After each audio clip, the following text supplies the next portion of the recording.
नमस्कार, बुलेटिन में आप सभी का स्वागत है। मैं हूं आपके साथ शशि शुक्ला। खबरों से पहले नजर डालते हैं इस वक्त की सुर्खियों में। पीएम मोदी आज करेंगे एमपी के किसानों से संवाद। किसानों को देंगे 1600 करोड़ की सहायता। 35 लाख किसानों के खाते में ट्रांसफर की जाएगी राशि।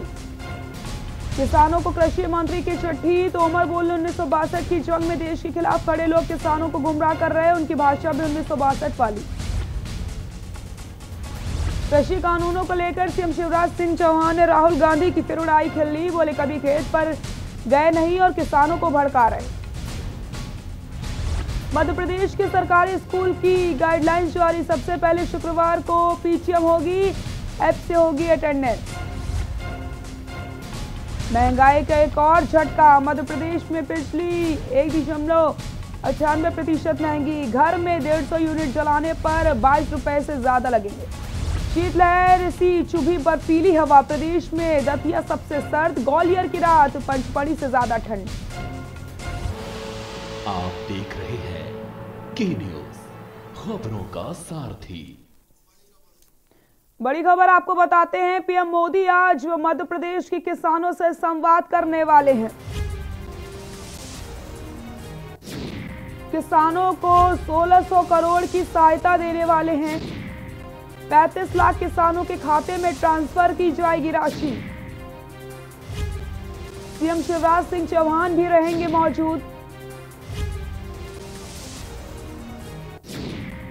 पीएम मोदी आज करेंगे मध्य प्रदेश के किसानों से संवाद।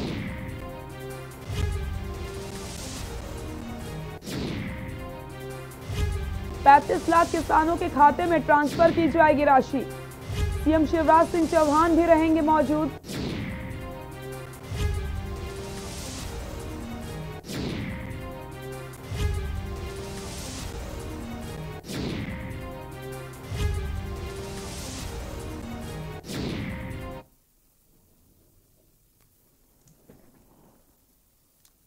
किसान आंदोलन को लेकर के सत्ता पक्ष और विपक्ष पार्टियों के बीच तीखी नोकझोंक बढ़ चुकी है।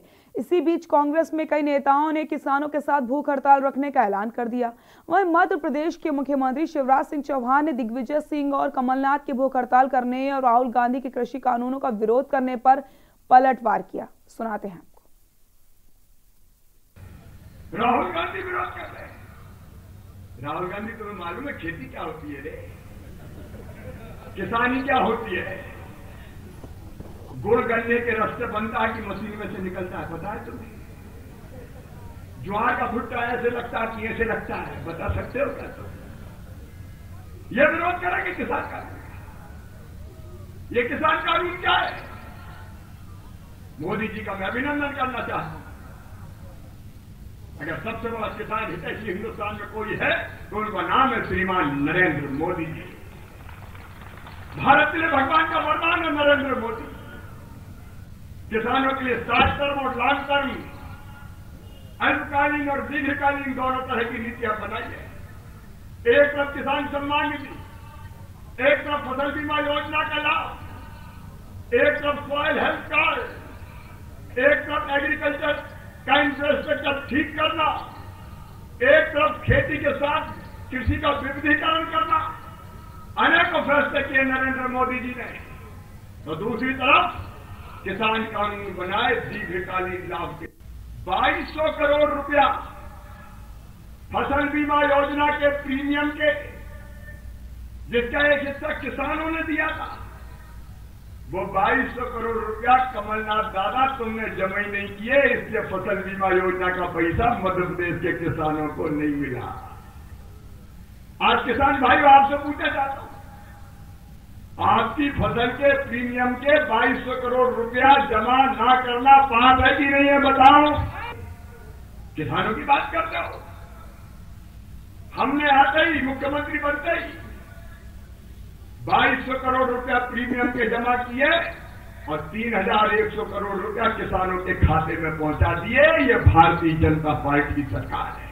इसलिए फसल बीमा योजना में लाभ नहीं मिला प्रधानमंत्री जी की। हमने वो भी जमा करके 4600 करोड़ रुपया फिर किसान के खाते में जमा करवा दिए। हम 0% ब्याज पर कर्जा देते थे, तुमने कर्जा माफ करके 0% ब्याज का कर्जा ही बंद कर दिया। जहां एक और दिल्ली में किसानों का प्रदर्शन जारी है, वहीं दूसरी ओर सीएम शिवराज ने किसानों को लेकर कहा कि किसानों के हित में है कृषि कानून। उसके साथ ही उन्होंने कांग्रेस पर भी जोरदार हमला बोला। क्या कुछ कहा, दिखाते हैं।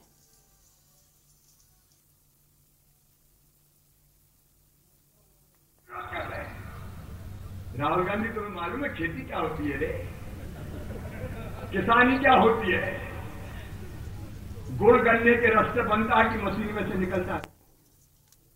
मध्य प्रदेश के गृह मंत्री नरोत्तम मिश्रा आज बालाघाट पहुंचे, जहां उनके आगमन पर उनका भव्य स्वागत हुआ। जिले में नक्सल उन्मूलन में कार्यरत पुलिस व हॉक फोर्स के जवानों को नक्सली मुठभेड़ में मिली सफलता पर जवानों को हौसला अफजाई करने पहुंचे। बालाघाट पहुंचकर गृह मंत्री नरोत्तम मिश्रा ने सर्वप्रथम पुलिस अधिकारियों के साथ कानून व्यवस्था पर समीक्षा बैठक करी, जहां उन्होंने जिले की कानून व्यवस्था पर विस्तृत चर्चा की। उन्होंने अधिकारियों के कानून व्यवस्था बनाए रखने के निर्देश भी दिए हैं। समीक्षा बैठक के बाद गृह मंत्री नरोत्तम मिश्रा ने जिला पुलिस बालाघाट द्वारा पुलिस लाइन परिसर में आयोजित किए गए सम्मान समारोह में शिरकत करी। निश्चित रूप से हम 6 और बटालियन यहाँ वन भूमि पे पूरा हम पे केंद्रित है। ये फॉरेस्ट डवेलर्स और फॉरेस्ट जो ट्राइब, काम ऐसा करो कि नाम हो जाए, या फिर नाम इतना करो कि सुनते ही काम हो जाए। मैं यहाँ बालाघाट में लंबे समय रहा हूं। हट्टा एक जगह है, करीब 30 साल पहले एक चुनाव में ड्यूटी लगी थी। भाऊ लड़ रहे थे शायद चुनाव 91, ठीक है। भाऊ ने बहुत चुनाव लड़े हैं। बहुत चुनाव कितने लड़ लिए कुल? अभी 14 चुनाव लड़े। भाऊ के चुनाव में भाऊ की सेवा के लिए ड्यूटी लगी तो 1.5 महीने रहा था। बहुत घूमा अपना वनांचल को, पूरे को। बहुत कठिन और दुर्गम स्थिति में आप सब लोग काम करते हो। उसके बाद नक्सलाइट समस्या बढ़ती चली गई। चिकित्सा शिक्षा मंत्री विश्वास कैलाश सारंग ने चुनाव आयोग के अधिकारियों पर एफआईआर कराने के निर्देश पर कहा कि चुनाव आयोग के निर्देशों का पालन किया जाएगा। 13 महीने की कांग्रेस सरकार ने भ्रष्टाचार के सारे रिकॉर्ड तोड़े। जिस सरकार को सुशासन देने का काम करना था, उन्होंने चपरासी से लेकर मंत्रालय तक सिर्फ भ्रष्टाचार किया तथा जनता के पैसों पर डाका डाल करके नेहरू परिवार के ऐशो आराम पर खर्च किया जाता रहा। महिला बाल विकास विभाग में पोषण आहार का घोटाला करके कांग्रेस के बड़े बच्चों का पेट भरा गया है।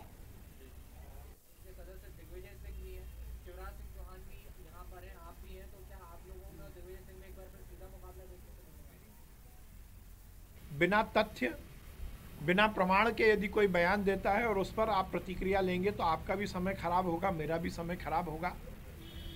कांग्रेस के पूर्व मंत्रियों को, कांग्रेस के नेताओं को इस बात का भी खुलासा करना चाहिए कि जब मध्य प्रदेश में कोरोना फैल रहा था और वो सरकार में थे, तब वो आईफा अवार्ड क्यों आयोजित कर रहे थे।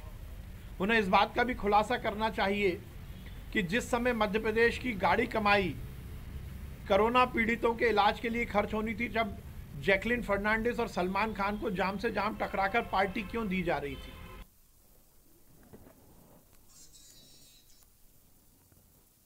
खबर डिडोरी से, जहां पर डिडोरी जिले के गड़ासराई थाना अंतर्गत ग्राम रिवरपुर में कुछ दिन पूर्व किसी अज्ञात व्यक्ति की लाश नाली पर मिली थी। पुलिस ने पूरे मामले का खुलासा करते हुए अवैध प्रेम संबंध में हत्या किए जाने की बात कही। पुलिस ने अंधे हत्याकांड का खुलासा करते हुए 5 आरोपियों को गिरफ्तार कर लिया।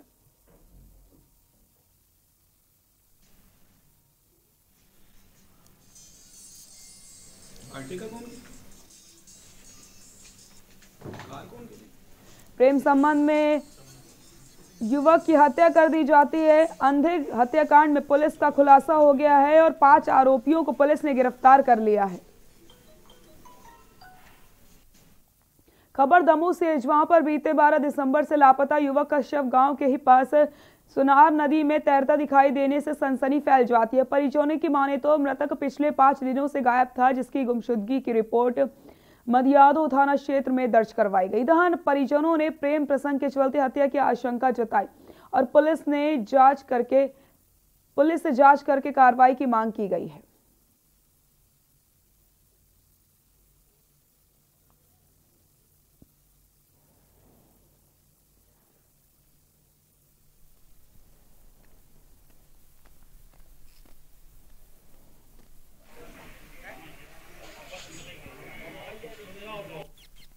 एक सूचना मिली कि एक डेड बॉडी जो है सुनार नदी ग्राम छोटी मोरई के तट पे दिखाई दी है। तो उस पर जो है परिवार वालों ने शिनाख्त की, मरकायम किया, जांच में ली है। मृतक जो गोविंद लोधी पिता खिलान सिंह लोधी छोटी मोरई का रहने वाला है, 22 साल उसकी उम्र है। उसको अभी पोस्टमार्टम के लिए भेजा है। डिंडौरी नगर पंचायत क्षेत्र बढ़ते अवैध निर्माणों की अनेक शिकायतों के बाद भी अब नगर परिषद का अमला नींद से जाग गया है और शासकीय भूमि पर अवैध कब्जा करने वालों पर सख्त कार्रवाई करके निर्माण कार्यों पर रोक लगाते हुए अवैध निर्माणों को ध्वस्त किया जा रहा। आपको बताते चले कि नगर परिषद क्षेत्र के वार्ड 3 में लगभग 10 डिसमिल शासकीय भूमि पर एक शासकीय कर्मचारी द्वारा भवन निर्माण किया गया। वहीं वार्ड 4 में कृषि उपज मंडी के लिए आने जाने वाले मार्ग पर अवैध कब्जाधारियों द्वारा सड़क पर ही सीढ़ी निर्माण करके आवागमन को बाधित किया जा रहा है, जिस पर नागरिकों की शिकायत पर नगर परिषद द्वारा कार्रवाई करते हुए अवैध कब्जे से भूमि मुक्त करवाई गई है।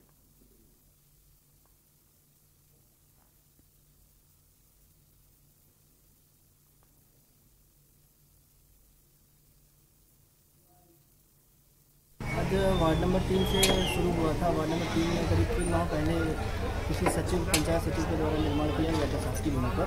उसको नोटिस जारी किया गया था, पर उसने जो है निर्माण बंद नहीं किया, निरंतर कार्य चालू रखा, इसलिए उसके बाद हटवाया गया है। तो वार्ड नंबर 4 में जैसा आप देख रहे हैं कृषि उपज मंडी के पास यहाँ पर रमेश यादव करके व्यक्ति हैं, उन्होंने सीढ़ी निर्माण कर लिया था, जिस कारण से आना जाना जैसा अवरुद्ध हो गया था, उसका बहाल कराया गया। ये कार्रवाई निरंतर जारी है और वही अब ऐसी निरंतर जारी है। जहाँ रास्ता आवागमन अवरुद्ध है वहाँ की कार्रवाई की जाती है। जहां एक और दिल्ली में किसानों का प्रदर्शन जारी है, वहीं दूसरी ओर सीएम शिवराज ने किसानों को लेकर कहा कि किसानों के हित में है कृषि कानून। इसके साथ ही उन्होंने कांग्रेस पर भी जोरदार हमला बोला। क्या कुछ कहा, आपको सुनाते हैं। इन्फॉर्मेशन जानकारी पत्र मैंने अभी पता करवाया, अभी तक हमारे पास नहीं पहुंचा है। जैसे ही डिटेल जानकारी या पत्र या सूचना आती है, उसके और तथ्यों के आधार पर कड़ी कार्रवाई की जाएगी।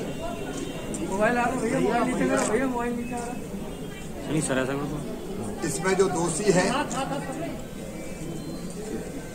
वो कोई भी हो, उनके खिलाफ वैधानिक कार्रवाई होगी। मैं तथ्यों का इंतजार कर रहा हूं। जैसे ही हमारे पास आते हैं वैसे ही, जैसी अभी जानकारियां मिल रही ईओडब्ल्यू को देने की बात कही है, जो भी तथ्य होंगे उसके आधार पर हम जांच करवाएंगे और कार्रवाई ये कर रहे हैं कि उनके नेता को यही पता नहीं कि आलू उगता है कि मशीन से निकलता है, तो वो जैसा कह देते हैं वैसा विरोध यहाँ करने लगते हैं। सही बात यह है कि तीनों कानून, तीनों कृषि कानून ये किसानों के हित में है। प्रधानमंत्री श्रीमान नरेंद्र मोदी जी बहुत दूरदर्शी नेता हैं। उनने किसानों के कल्याण के लिए अल्पकालीन योजना भी बनाई, जैसे प्रधानमंत्री किसान सम्मान निधि योजना तत्काल किसान को मिले, प्रधानमंत्री फसल बीमा योजना, एक नहीं ऐसी अनेकों योजना, लेकिन उन्होंने दीर्घकालीन नीतियां भी बनाई। और ये तीनों कानून मैं नहीं कहता, ये कांग्रेस भी पहले कहती थी जब सत्ता में थी। ये सुधार जरूरी है कृषि कानून में। एपीएमसी एक्ट में सुधार की बात वो करते थे। ये व्यापक हित में है किसान के, और ये बात लगातार मध्य प्रदेश में हम किसानों के बीच ले जा रहे हैं। अरे तो स्वतंत्र कर दिया प्रधानमंत्री नरेंद्र मोदी जी ने किसान को, नहीं तो बंधक था कि मंडी में ही बेचो। मंडी एरिया के बाहर अगर मंडी के बाहर अगर बेची तो ट्रक पकड़ लिए जाते थे, मंडी टैक्स की चोरी की, अवैधानिक काम किया। अब प्रधानमंत्री जी ने तो किसान को स्वतंत्र कर दिया कि मंडी में चाहो तो मंडी में बेचो, मंडी चालू रहेगी, मंडी के बाहर बेचना मंडी के बाहर बेचो, फूड प्रोसेसर को बेचो, किसी एक्सपोर्टर को बेच दो, कोई अगर वेयर हाउस में खरीदता तो उसको बेच दो लाइसेंस लेके, क्या दिक्कत है। जहाँ किसान को सही दाम मिलेगा वो खेत पे बेचेगा, वो खलिहान में बेचेगा, वो घर पे बेचेगा, वो मंडी में बेचेगा, किसी को आपत्ति क्या है, को अशुभ आएगा। और दूसरा कानून भी अगर बोते समय मुझे कीमत के दाम पता चल जाते हैं। आज तो जुआ है, मैं बोलता हूँ तो 6,000 रुपया कुंटल बिकता है सोयाबीन, और जब मैं काटता हूँ तो 2,000 रुपया कुंटल हो जाता है। अगर मुझे बोते समय रेट पता चल जाए कि इस भाव पर मिलेंगे, इस भाव पर बिकेगी मेरी फसल, तो किसी को आपत्ति क्या इस कॉन्ट्रैक्ट फार्मिंग में। और जिसकी बात आप कर रहे थे कि वहां खुद किसान लाभ कमा रहे कॉन्ट्रैक्ट फार्मिंग से। अब कोई ये क्या कंपनी कब्जा कर लेगी, कोई कब्जा तो करके देखे। किसान के खेत में आज किसी में हिम्मत है कि कहीं से बाहर से आके कंपनी कब्जा कर लेगी। पहले से रेट पता चल जाना, अच्छा खाद बीज मिल जाना और उस पर बैठना। आपको पता पिपरिया में 3,000 रुपया क्विंटल दिल्ली की राइस कंपनी ने किसान से रेट तय किए थे, बोलते समय नहीं दे रहे थे तो एसडीएम ने बुलवाया और 3,000 रुपया इसी कानून के तहत 3,000 रुपया क्विंटल बिक पाया। हित में तीसरी बात स्टॉक लिमिट की है। क्यों स्टॉक लिमिट होनी चाहिए? किसान की फसल के लिए स्टॉक लिमिट। आलू इतने क्विंटल से ज्यादा नहीं लोगे, प्याज 40 क्विंटल से ज्यादा नहीं खरीदोगे, क्यों नहीं खरीदोगे? अगर स्टॉक लिमिट समाप्त होगी तो अनलिमिटेड खरीदी होगी तो कीमत बढ़ेगी। और इसलिए स्टॉक लिमिट समाप्त की है नरेंद्र मोदी जी ने, किसान को आजाद किया है सही अर्थों में नरेंद्र मोदी जी ने। और ये तीनों कानूनों का हम समर्थन कर रहे हैं। अभी भारतीय जनता पार्टी ने मेरे अध्यक्ष जी विष्णुदत्त शर्मा जी साथ में हमने 7 सम्मेलन किए। हजारों किसानों ने खड़े होके दोनों हाथ ऊपर उठा के इन किसान कानूनों का समर्थन किया है। और कल फिर 18 तारीख को किसानों के खाते में 1600 करोड़ रुपए की पहली किस्त राहत की राशि की हम डाल रहे हैं। जब कमलनाथ जी की सरकार थी तो राहत का पैसा भी खा गए थे, दिया ही नहीं किसानों को। हम राहत की राशि डाल रहे हैं। हम किसान क्रेडिट कार्ड बांटेंगे। हम एग्रो इंफ्रा के लिए कुछ कामों का लोकार्पण शिलान्यास करेंगे। और मुझे बताते हुए खुशी है कि ये कार्यक्रम रायसेन में तो मैं अध्यक्ष जी हम स्वयं रहेंगे, हजारों किसान वहां होंगे, लेकिन जिलों पे भी ये कार्यक्रम होगा, ब्लॉक पे होगा। और मध्य प्रदेश की सभी 22,800 ग्राम पंचायतों में ये कार्यक्रम होगा जहां किसान बैठेंगे और किसानों को माननीय प्रधानमंत्री जी का संबोधन भी इस विषय पर होगा। हम कोई भ्रम नहीं रहने देंगे, मध्य प्रदेश में कोई भ्रम ही नहीं है। लेकिन कुछ लोग भ्रमित करने की कोशिश कर रहे हैं, विशेषकर वो राजनीतिक दल जो मोदी जी के सामने मैदान में टिकते नहीं है, जिनकी कोई हैसियत नहीं है। वो किसानों के कंधों पर रख के बंदूक चलाना चाहते हैं, उनका ये प्रयास सफल नहीं होगा। सरकार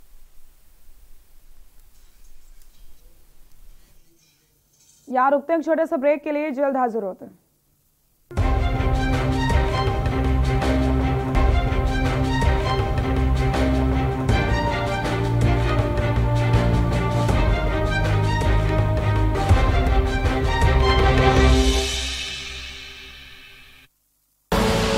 आप देख रहे हैं के न्यूज, खबरों का सारथी। उत्तर प्रदेश के विकास को गति दे रहे हैं नए एक्सप्रेसवे तथा हवाई अड्डे। सरकार उत्तर प्रदेश के हर एक गांव, कस्बों और शहरों को आपस में जोड़ने के लिए अविकसित क्षेत्रों में Purvanchal expressway, Bundelkhand expressway, Gorakhpur expressway तथा गंगा एक्सप्रेसवे जैसे बड़े बड़े इंफ्रास्ट्रक्चर प्रोजेक्ट्स पर युद्ध स्तर पर कार्य कर रही है। खराब सड़कें बन जा रही हैं तो उस पे लोग चल रहे हैं कितने अच्छे से, खुशी से, और हम भी जाते हैं उस रोड से तो हमको भी अच्छा लगता है सवाल। इन सभी पर कार्य पूर्ण होने पर पूरे उत्तर प्रदेश में लगभग 1900 किलोमीटर लंबा एक्सप्रेसवे का जाल फैल जाएगा, जो पूरे देश में किसी भी राज्य के लिए सबसे अधिक है। प्रदेश के एयर कनेक्टिविटी को भी ध्यान में रखते हुए नई हवाई अड्डों के निर्माण पर भी जोर दिया गया है। जहां पहले प्रदेश में केवल 2 अंतर्राष्ट्रीय हवाई अड्डे लखनऊ और वाराणसी थे, अब ये बढ़कर 5 हो गए हैं, जिनमें कुशीनगर, जेवर तथा अयोध्या भी शामिल हो गए हैं, जिनका कार्य अभी प्रगति पर है। अच्छे राजमार्ग और सुदृढ़ राजमार्ग के निर्माण के साथ ही प्रदेश के अंदर इंफ्रास्ट्रक्चर डेवलपमेंट का जो कार्य विगत 6 वर्षों के दौरान हुआ है वह अभूतपूर्व है। बेहतर एक्सप्रेसवे तथा हवाई कनेक्टिविटी से पर्यटन को बढ़ावा मिल रहा है, व्यापक स्तर पर रोजगार के अवसर सृजित हो रहे हैं तथा प्रदेश का तेजी से विकास हो रहा है। सरकार की सजग नीतियों से आज पूरे उत्तर प्रदेश के विकास को मिल रही है नई रफ्तार। खुदी को आजमाया है तो ये अंदाज आया है, खुदी को आजमाया है तो ये अंदाज आया है। तुम में भी मैं हूं, शुद्ध प्लस पान मसाला। आप देख रहे हैं के न्यूज, खबरों का सारथी।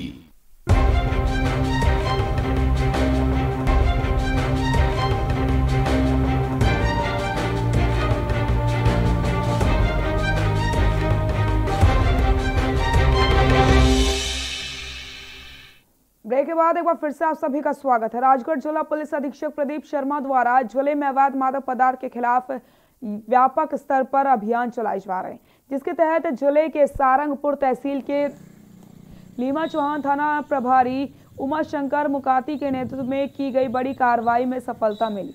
आपको बताते चले कि व्यक्ति को मुखबिर की सूचना पर रोका गया।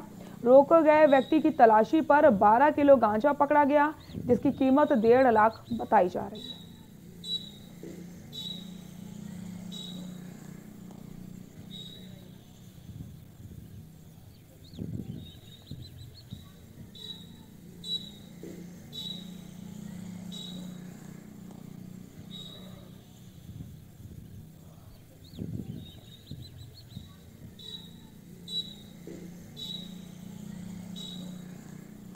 द्वारा सूचना प्राप्त हुई थी कि एक व्यक्ति पैजामा कुर्ता पहना हुआ है, मोटरसाइकिल पर अवैध रूप से गांजा लेकर खजूरिया घाटा नदी तरफ से आ रहा है। सूचना पर टीम गठित करके कंटिन्यूज उसकी जांच की गई थी। दमोह नगर कोतवाली पुलिस लगातार गांजा तस्करों के विरुद्ध कार्रवाई कर रही है। इन पर नकेल कसने के लिए एक के बाद एक गांजा तस्करों को पकड़ा जा रहा है। एक बार फिर पुनः 3 गांजा तस्करों को पकड़ा गया। बीती रात में गांजा तस्करों को पकड़ा गया। बताया जाता है कि उड़ीसा से गांजा ला करके दमोह बेचते थे। वहीं 8 किलो 500 ग्राम गांजा को जब्त किया गया। पकड़े गए गांजे की कीमत 1 लाख रुपए बताई जा रही है।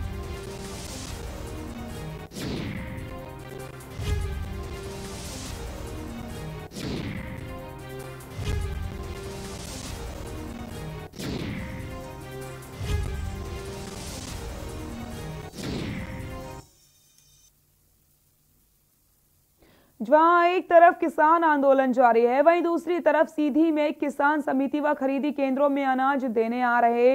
वहीं 3 दिनों से आसमान में छाए बादलों का सब्र भी टूट गया और बीती रात और फिर सुबह हुई भारी बारिश ने किसानों की चिंता बढ़ा दी।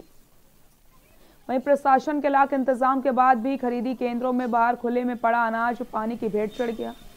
वहीं जिला कलेक्टर की माने तो खरीदी केंद्र 10 जगह शेड वाले हैं, साथ ही साथ जहां शेड नहीं है वहां पॉलीथीन के माध्यम से अनाज को सुरक्षित कर लिया गया है।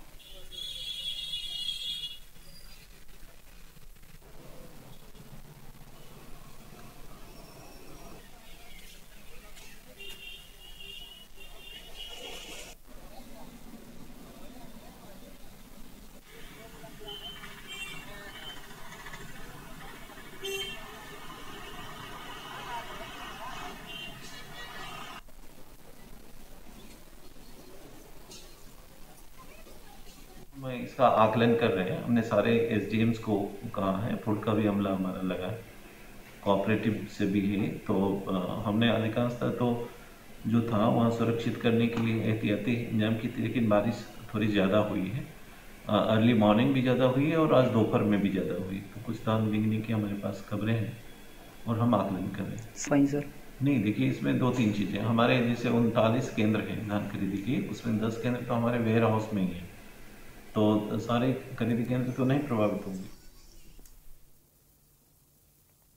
भोपाल से बालाघाट जा रही नंदन बस छिंदवाड़ा बैतूल हाईवे रोड पर लावा घोगरी के जंगल में अनियंत्रित होकर के खाई से टकरा गई।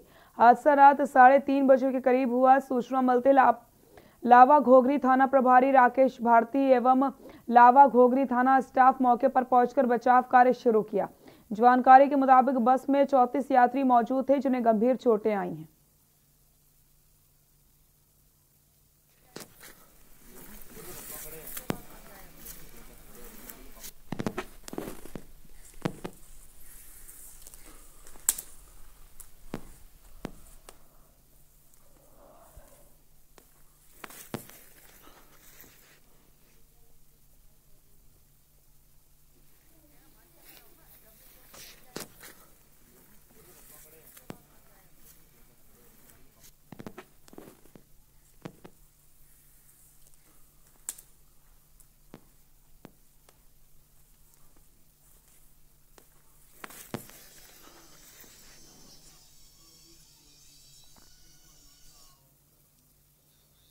बुलेटिन में फिलहाल के लिए इतना ही। देखते रहिए के न्यूज़ इंडिया। नमस्कार।